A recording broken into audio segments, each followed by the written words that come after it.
Rina, I want to bring you in here because, of course, the US has been, if you like, pressuring the UK to maintain the principles of the Good Friday Agreement. And I believe there is a 12-person US congressional delegation who will visit Belfast and Dublin. Obviously, from the US standpoint, the Good Friday Agreement and peace in the region is foremost on their minds, the most important priority. Indeed, this is a really big deal that this delegation is going to be going over, because it's headed by the head of our Ways and Means Committee within the House. It's a very powerful committee, and it's Congressman Richie Neal of Massachusetts, who has a long history with Ireland. It stretches over some three decades. So he, in that capacity as chairman of that committee, which oversees any future trade deals, is going to have a lot to say. I think this is a really important trip. It can't be understated, because it's kind of almost as if he's really going on Biden's behalf here, and really to underscore the commitment that Biden has. And this is all about the Good Friday deal. The commitment is going to be underscored there. But secondly, also our role, the US's role as a guarantor of the protocol.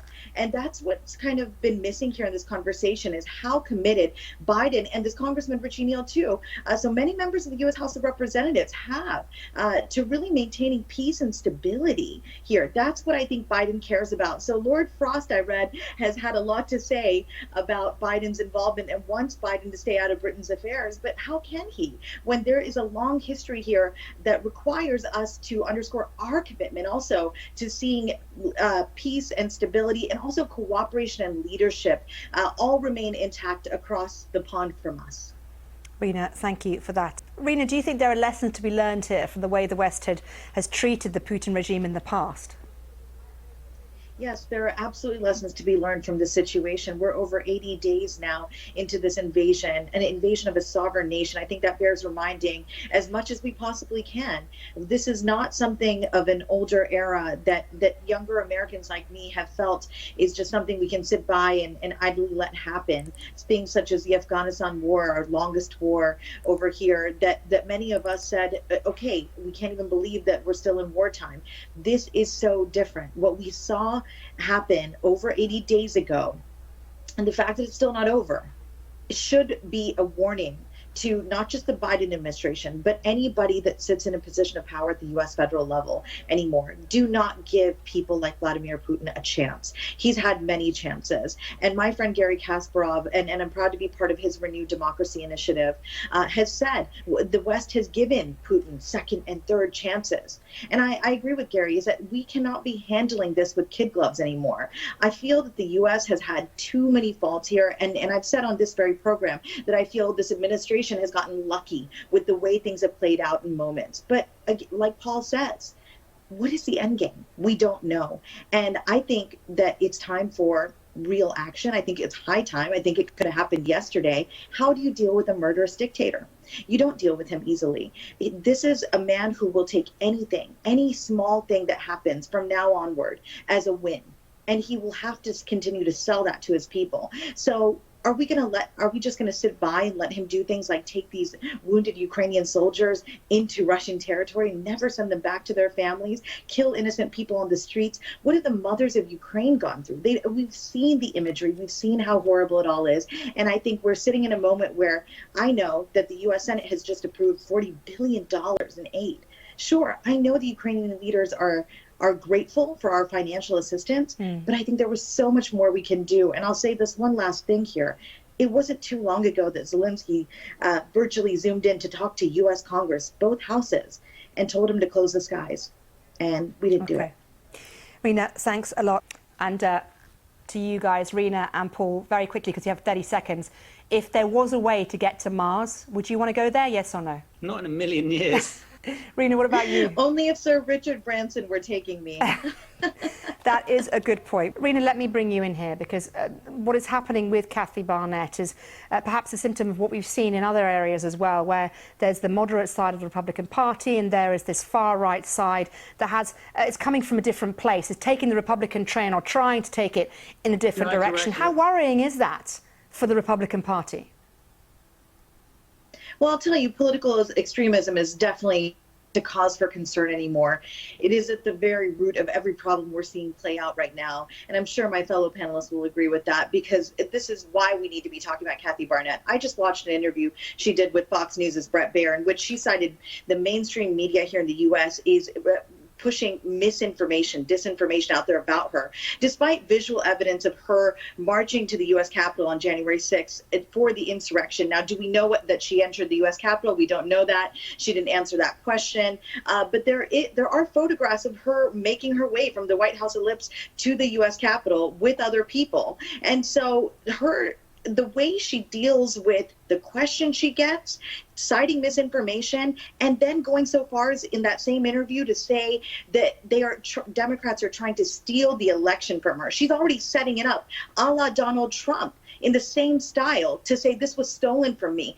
This should concern everybody. And the fact that this kind of candidate has momentum is very scary. And I just have no words. I cannot believe we are where we are at with this zoo of a primary on the Republican side in Pennsylvania. It's really concerning. All three of these candidates should cause great concern amongst the American electorate writ large. Bring in our panel, and Rina, pretty unequivocal there from President Biden. Strong words, clearly showing the strength of his feelings here.